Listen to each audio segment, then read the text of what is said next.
এসছি আমরা গোবরডাঙ্গার শ্মশান। এটা এটা শ্মশানের মন্দির। আমার একটা বান্ধবীর মা মারা গেছে, তা ওখানে এসছি।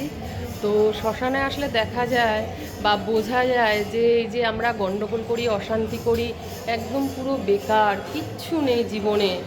এই তার মধ্যে কত গণ্ডগোল, অশান্তি, এই সেই ওই, হ্যাঁ এ আমাকে এটা দিচ্ছে না, ও আমার সাথে মুখ কালো করলো, ও আমাকে খাওয়ালো না, বা ও আমাকে এক কাপ চা দিল না কারোর বাড়িতে গেলে। আমরা কত মানুষের সম্পর্কে কত কি ভেবে বসে থাকি।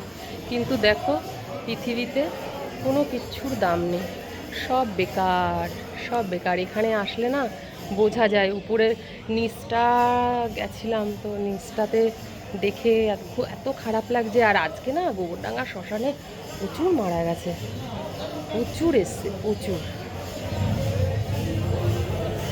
দেখো, একদম পর পর এসেই যাচ্ছে। এই যে ওই দেখো, সব আসছে পর পর।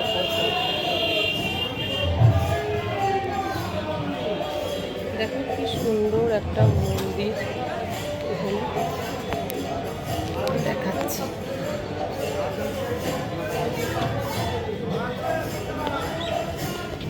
ঠিক আছে, তাই বলছি কেউ গণ্ডগোল করো না, অশান্তি করো না, জীবনটাকে খুব সুন্দরভাবে আনন্দ ফুর্তি করে কাটিয়ে দাও।